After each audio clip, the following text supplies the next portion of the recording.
Les devins, venez me suivre sur mon Amino, c'est très simple, vous téléchargez l'application, peut-être que vous avez déjà un compte dessus ou alors vous en créez un, vous recherchez mon Amino Saikyo Devin, vous le rejoignez, c'est un petit peu comme un abonnement, tout est gratuit, sans publicité, et là-bas j'y produis du contenu, on pourra aussi bien sûr se parler dans les fameux chats publics, et je vais y faire très prochainement des lives, j'espère que vous y retrouvez très nombreux, merci à tous. Salut les devins, c'est Saikyo. Aujourd'hui une vidéo en réponse à une question que vous avez été assez nombreux à me poser ou alors à vous poser entre vous, et c'est cool justement de voir que vous discutez entre vous aussi dans la zone commentaire de mes vidéos, et moi je viens aussi m'y abreuver d'idées, je vous le cache pas, je viens lire ce qui s'y dit, etc. Je le récupère un petit peu et j'essaie de le synthétiser pour vous le restituer en vidéo. Et aujourd'hui, en voici un exemple. Pourquoi C17, ou numéro 17, appelez-le comme vous voulez, a été si fort et si puissant dans le tournoi du pouvoir de Dragon Ball Super. Donc oui, cette vidéo va parler de puissance, mais pas d'un simple débat de puissance. En fait, c'est un petit peu comme, vous savez, ma vidéo récente sur Goku vs Superman, elle date d'il y a 2-3 jours je pense. Eh bien, on va parler de questions de puissance, mais d'une manière différente des débats classiques habituels de puissance. On va essayer un petit peu de comprendre le pourquoi du comment plutôt que d'essayer d'expliquer des choses inexplicables. Alors je sais même pas trop dans quel ordre aborder cette vidéo là, mais c'est pareil, je pense que ça revient au même. La première des choses qu'il faut savoir, c'est que entre la dernière apparition de C17 dans l'anime Dragon Ball Z ou dans le manga Dragon Ball, c'est comme vous voulez, et sa première apparition dans Dragon Ball Super quand Goku a été le recruté, il y a environ 10 ans qui se sont passés. Pourquoi est-ce que je dis environ ? Tout simplement parce que ça pourra faire justement l'objet d'une vidéo séparée. Selon les différents éléments que vous récupérez, il est un petit peu difficile de situer les âges auxquels les arcs peuvent commencer. Il y a la timeline officielle de Dragon Ball qui a été donnée sur le site officiel de Dragon Ball par la Toei, etc. Sauf que quand on se plonge dans le détail, on se rend compte qu'il y a des choses qui ne peuvent pas correspondre, certaines choses qui viennent contredire la timeline officielle elle-même. Donc, je vais pas m'amuser à vous dire il s'est passé 13 ans, 14 ans, machin, à peu près 10 ans, un petit peu plus de 10 ans, c'est facile comme ça à retenir et ça ne changera rien à l'idée que je veux vous proposer aujourd'hui.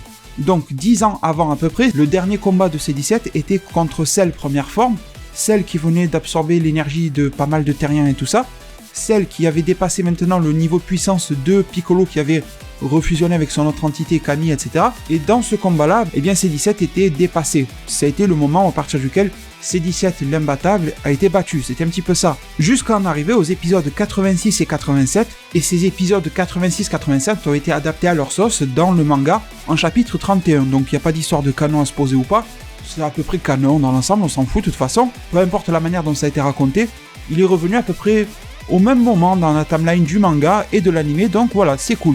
Sauf que quand il est revenu, difficile de juger dans le manga parce que le tournoi du pouvoir n'est pas fini, mais dans l'anime, Goku a quand même été contraint d'une certaine manière à passer à un SCJ Blue. D'accord, le SCJ Blue permet de moduler sa puissance, j'étais le premier à le dire à l'époque dans ma review, donc on peut avoir un Goku SCJ Blue de puissance très faible, mais malgré tout, il y a quelques dialogues dans leur combat qui prouvent que Goku est moyennement sérieux au moins, parce que Goku dit une phrase du genre, j'essaierai de vous trouver une capture d'écran, c'est incroyable, tu m'as poussé à passer dans cette forme-là, sous-entendu le Blue. Donc peut-être que Goku était à un niveau moyen du Blue, mais le niveau moyen du Blue, c'est quand même très supérieur à énormément de combattants que l'on a pu connaître dans Dragon Ball Super. Sachant que là, c'est un Blue qui avait quand même pas mal connu d'épreuves, le Zamasu, le Golden Freezer, tout ça, c'était déjà dépassé. Et ensuite, dans le tournoi du pouvoir, vous avez vu de vos propres yeux les exploits de C17.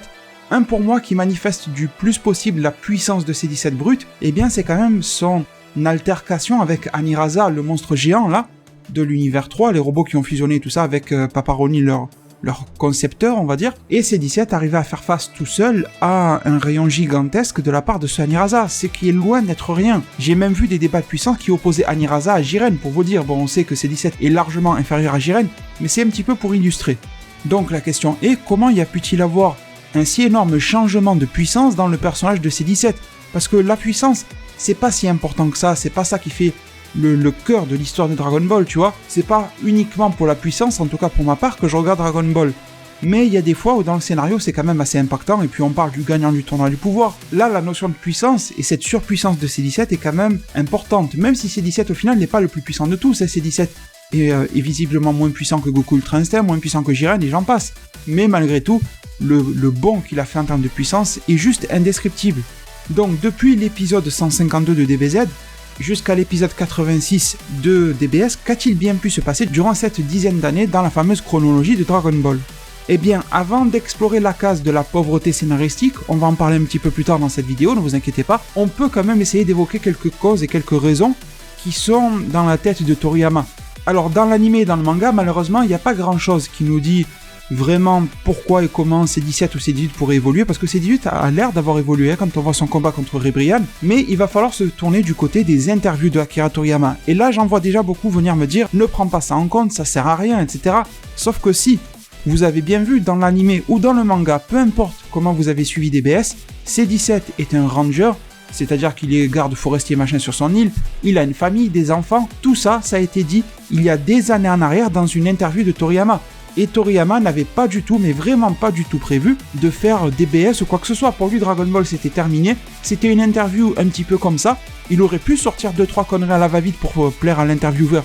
Non, il a dit des choses qui plusieurs années plus tard se sont réalisées dans la série quand elle a fait son retour d'une manière inattendue. Alors, dans ces interviews, eh bien on a pu avoir des tas de choses comme les vrais noms et prénoms de C17 et 18, Lapi et Lazuri. On a pu avoir aussi une interview dans laquelle il était dit formellement par Toriyama que C17 était au-dessus de C18. Je sais que beaucoup d'entre vous se posaient la question, mais ce qui nous intéresse aujourd'hui, c'est celle-ci, issue du Dragon Ball Full Color, dédiée justement à l'arc, Cell, tout ce qui est cyborg et tout ça. Je vous mettrai bien sûr le lien en description. Et la question qui était posée à Toriyama, je vous en avais déjà parlé en vidéo à l'époque, c'était est-ce que les humains modifiés tels que les humains artificiels numéro 17 et 18 peuvent devenir plus puissants s'ils s'entraînent? La réponse est, étant donné qu'ils ont une base humaine, ils peuvent devenir plus forts s'ils s'entraînent. Au fait, ils n'ont pas besoin de manger, mais ils ont besoin de s'hydrater. Et également, leurs cellules se détériorent lentement, donc ils prennent de l'âge lentement aussi. À partir de là, les devins, vous comprenez facilement que ces fameux humains artificiels numéro 17 et 18 sont capables en fait de progresser par le biais de l'entraînement. Ce qui montre déjà que C18, bon, elle a progressé parce que sûrement que ses capacités évolutives l'ont aidé, mais elle n'a pas non plus trop bougé. Elle s'est améliorée, mais rien de fou en fait, c'est ça, alors que C17 a beaucoup bougé. Alors C17, le problème c'est qu'il y a une grosse zone d'ombre et de flou sur ce qu'il a fait durant ses 10 ans. On sait que bon, il avait une activité physique, voilà, régulière par rapport à son truc de garde forestier, tu vois. Bon, après, il faut pas abuser non plus parce que c'est pas un entraînement de fou pour lui, vu qu'il se bat contre des humains qui arrivent avec des armes.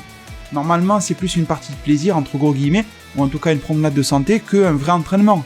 Autre question que l'on peut se poser, c'est quel est le niveau de force des bêtes, des créatures mystiques, genre le Minotaur machin, contre qui il se bat là-bas. Enfin, il se bat pas, mais il faut forcer pour les retenir, il faut s'imposer en force, tu vois. Le C17, c'est un petit peu comme un Tarzan, là, tu vois, il faut qu'il s'impose dans la jungle, c'est un petit peu le même délire. Donc ça, on n'en sait strictement rien, même si je pense que C17 est largement au-dessus de ces animaux, même s'ils sont fantastiques, mais ça saurait si dans Dragon Ball il y avait des bêtes aussi puissantes que ça. Et sinon, il reste tout simplement l'entraînement de son propre côté, de son seul côté, parce que la dernière fois où l'on a vu C17 combattre, eh bien c'était bien sûr durant son combat contre Cell première forme. On l'a revu après donner de son ki en fin de Dragon Ball contre Boo, mais là c'était pas du combat, on voyait juste faire son boulot. Et ensuite aller savoir comment il occupe ses journées là-bas, sur son île. D'ailleurs, l'île est un lieu parfait pour s'entraîner parce que c'est loin de tout, c'est reculé, il n'y a personne, c'est loin des médias, c'est vraiment un endroit isolé sur lequel tu peux t'entraîner, sachant que s'il s'entraîne là-bas, quelle personne est capable de le savoir? Eh bien c'est Dende, et à part ça, bon, peut-être Kaioshin, mais à la limite il s'en fout, et d'ailleurs le tournoi du pouvoir nous a prouvé que Kaioshin faisait mal son boulot, il a avoué lui-même mal observer les mondes qu'il a créés lui-même, hein, donc bon, ça m'étonne pas. Et d'ailleurs, en parlant de Dende, quand Goku est allé voir Dende pour retrouver C17, vous vous rappelez bien que Dende lui a dit « Si C17 devenait un ennemi aujourd'hui, il serait beaucoup plus difficile à battre que ce que tu ne crois. » Et même c'était Mister Popo, je crois, qui disait à Goku « Tu avais la tête tournée sur les autres univers, pendant que des personnes sur Terre ont développé une énergie très élevée ici, tu vois ?» Donc j'ai l'impression que du côté du palais divin terrestre, ça n'avait rien d'étonnant que C17 soit aussi fort que ça, sachant que Dende observe tout le temps la Terre, lui on peut vraiment dire qu'il fait bien son boulot. D'ailleurs Dende en Kaioshin, je pense qu'il serait super bon. Je sais que c'est pas possible, tu dois naître Kaioshin et tout ça, mais je vous parle dans l'esprit, je pense qu'il ferait bien son job. Donc à partir du moment, là ça me semble être juste logique, duquel t'as un bonhomme en fait qui surveille constamment la Terre et qui te dit qu'il a fait que surveiller C17 et que ça lui semble logique qu'il soit devenu si fort que ça et que ça poserait même des problèmes à Goku s'il devait se battre contre lui aujourd'hui.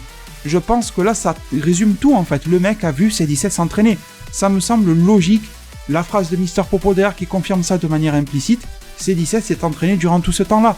Alors après, je pense que certains d'entre vous vont être sceptiques en se disant il suffit de 10 ans d'entraînement. Voilà, peut-être que vous êtes d'accord pour l'interview, tu vois, de Toriyama, comme quoi les humains artificiels peuvent progresser, tout ça, mais vous allez me dire, comment tu peux justifier qu'ils aient pu autant progresser, en tout cas C17, même en 10 ans d'entraînement, rattraper tous les efforts qu'a pu faire Goku? Parce que Goku n'a pas chômé entre entraînement et se battre contre des gars balèzes, Boo et compagnie.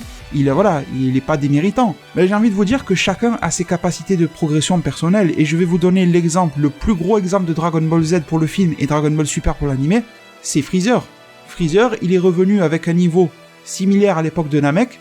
Vous me corrigerez, je crois même que quand il a été ramené, Freezer a dit qu'il n'était pas encore en pleine possession de ses pouvoirs par rapport à ce qu'il avait à l'époque. Et après ça, aussi bien dans le film que dans l'anime, il est parti s'entraîner pendant 4 mois, 4 pauvres mois, hein. 4 mois comparé à 10 ans, c'est ridicule. Au bout de 4 mois, il est revenu avec le Golden capable de rivaliser, voire même pour certains dépasser Goku SSJ Blue. Moi je pense, pour vous faire en bref, que Golden Freezer, dans l'arc Fukatsu no F, dépassait Goku en puissance brute, mais qu'il était à la ramasse niveau endurance et c'est ça qui lui a causé sa perte. Donc on va faire bref, on va faire simple, on va faire facile, on va pas se prendre la tête. Il était équivalent à un Goku SSJ Blue. Il est passé d'une puissance inférieure au SSJ 1 de Goku période Namek à une puissance quasi équivalente à celle de Goku SSJ Blue arc Fukatsu no F en 4 mois de putain d'entraînement. Donc je pense que vous vous rendez compte que l'entraînement est une solution viable dans Dragon Ball pour faire évoluer un personnage. Bien sûr que c'est dans un seul objectif, le mettre à niveau d'une manière facile pour qu'il puisse tenir ses engagements au niveau du scénario. On est bien d'accord que c'est une facilité scénaristique. Mais au final, les androïdes en soi et la plupart des personnages dans Dragon Ball sont des facilités scénaristiques. Et je trouve qu'il n'y a aucun mal à ça. Toriyama a l'art de bien gérer les facilités scénaristiques. Et c'est un chef-d'œuvre, tu vois. Tout simplement, C17 à la base en soi est un peu une incohérence de puissance. Parce que, rappelez-vous, quand on nous a sorti C17, C18, et pourquoi pas les C16, sans parler de Cell. Mais bon, déjà ces trois-là. Qu'est-ce qui s'est passé dans l'histoire? On venait de finir l'arc Namek avec Freezer, avec le Super Saiyan 1. Et quelques temps plus tard à peine, il débarque des robots qui ont été créés par un mortel. Le Dr Gero, c'est un mortel, c'est pas un extraterrestre. Il est intelligent, d'accord, mais c'est un mortel avec de la technologie terrienne. Ça voudrait dire que Bulma elle-même n'y a pas eu accès ou n'a pas compris comment s'en servir. C'est-à-dire que la femme la plus riche et la plus intelligente du monde n'a pas eu accès à quoi le Dr Gero dans sa vieille grotte a eu accès. Déjà, ça devient un petit peu incohérent. Et grâce à ces choses-là auxquelles il a eu accès, on nous a jamais vraiment expliqué quoi, hein, eh bien, sont nés C16, C17 et C18, ayant une puissance qui pourrait mettre des claques à Freezer forme 100% sur Namek. Pourtant, ça n'a choqué personne. Alors que ces gars-là sortent de nulle part, ils viennent de nulle part, facilité scénaristique totale, et limite incohérent de pouvoir créer des humains artificiels ou des robots pour C16 qui soient si puissants avec du matériel terrien, tu vois, surtout à cette époque-là. Sans compter bien sûr le cas de Cell derrière qui est capable d'absorber ces robots-là pour devenir encore plus fort, tu vois. C'est une facilité scénaristique, pourtant c'est Dragon Ballesque et ça n'a choqué personne. Donc je pense qu'il faut pas non plus trop se faire avoir ou être choqué parce qu'il est arrivé à C17 dans le tournoi du pouvoir. Je pense que on a un petit peu du mal à le gober parce que le tournoi du pouvoir, bon, il a duré assez longtemps, mais Dragon Ball Super va assez vite dans l'ensemble, c'est plutôt expéditif dans l'ensemble. Et d'un coup, passer d'un arc où tu bats Gatai Zamasu, le dieu, je sais pas quoi, en arriver à C17 qui est quasiment à ce niveau-là, ça a fait bizarre, je comprends. Mais en même temps, quand on est tombé sur C17 la première fois, c'était pareil, C17 était capable de claquer Freezer. Pourtant, Freezer, c'est ce qu'on avait jamais vu plus fort, tu vois. Et on pensait pas vraiment qu'on pourrait aller au-delà. Donc pour moi, c'est un petit peu le même schéma qui se répète, sauf que c'était peut-être fait de manière un petit peu plus grossière dans DBS, on est bien d'accord. Après, bien sûr, il n'y a pas forcément que l'entraînement, mais la deuxième solution, ça serait quoi? Ça serait l'amélioration en termes de matériel robotique. Mais le truc, c'est que Toriyama avait également dit que ces fameux humains artificiels sont génétiquement modifiés. C'est pas la même chose qu'un Genos dans One Punch Man, pour vous donner un exemple, qui va souvent chez je sais plus quel professeur se faire réparer. Déjà, faudrait le trouver, le professeur, sachant que l'on sait que C17 n'a eu aucun contact avec Bulma, ni avec son père, le Dr Brief, ni avec la sœur de Bulma, ni rien, hein. Donc, quel professeur sur Terre serait capable de faire ça? Quel professeur sur Terre accepterait ça? Et en plus, comment le ferait-il? Sachant que là, c'est pas du matériel, c'est pas un bras en métal qu'il faut modifier, c'est les cellules qui sont dans le bras qu'il faut modifier. Je pense pas que ça soit possible. Même Gero n'était pas forcément capable de modifier C17 ensuite. Donc la thèse de la modification sur le papier elle est valable, mais quand on y réfléchit, je ne pense pas, sincèrement les devins. Et sinon, pour vous quitter, oui, eh bien on pourra toujours dire que scénaristiquement c'est pauvre, et qu'on avait besoin que C17 soit aussi puissant que ça, et que Toriyama l'a fait histoire, ou la Toei, peu importe, mais là c'est Toriyama, étant donné que c'est dans le manga et dans l'anime, et bien tout simplement pour arranger ces petites histoires.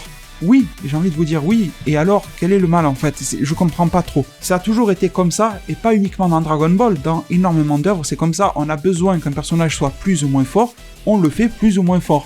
Là où il y a une incohérence dérangeante, j'ai envie de dire, c'est sur Mirai Trunks. On pourra s'en parler dans une autre vidéo, parce que la puissance de Mirai Trunks dans DBS, surtout dans sa version animée, est assez dérangeante, surtout avant qu'il atteigne le SSJ Ikari, parce que le SSJ Rage, là, Ikari, c'est une facilité, mais au moins on essaye de te le justifier. Le gars, la rage, il s'est transformé, il a côtoyé des dieux, donc il a un ki semi-divin, je sais pas quoi, on essaye de faire quelque chose. Mais quand il était en SSJ 2, et qu'il faisait des actions dignes de Goku SSJ Blue, ça c'est pas logique, mais c'est pas la seule incohérence de pouvoir sur Mirai Trunks, ça pourra faire l'objet d'une autre vidéo, pourquoi pas, si ça vous dit. En tout cas, pour C17, je vous ai tout dit, il y a 3 pistes en fait d'amélioration pour C17. L'entraînement, et pour moi c'est la plus plausible, même si on nous l'a jamais montré. Rappelez-vous que c'est pas parce qu'on nous montre ou on nous montre pas un truc qu'il a eu lieu ou pas lieu. Les ellipses, ça arrive. Deuxième chose, c'est l'amélioration scientifique. Elle est possible, mais tellement difficile à réaliser.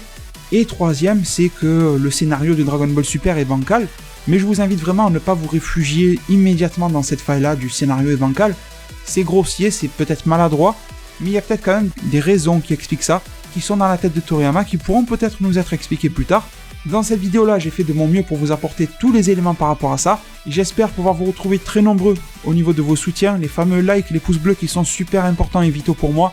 Je vous en remercie du fond du cœur, prenez tous super bien soin de votre futur, et à plus pour de prochains arts divinatoires.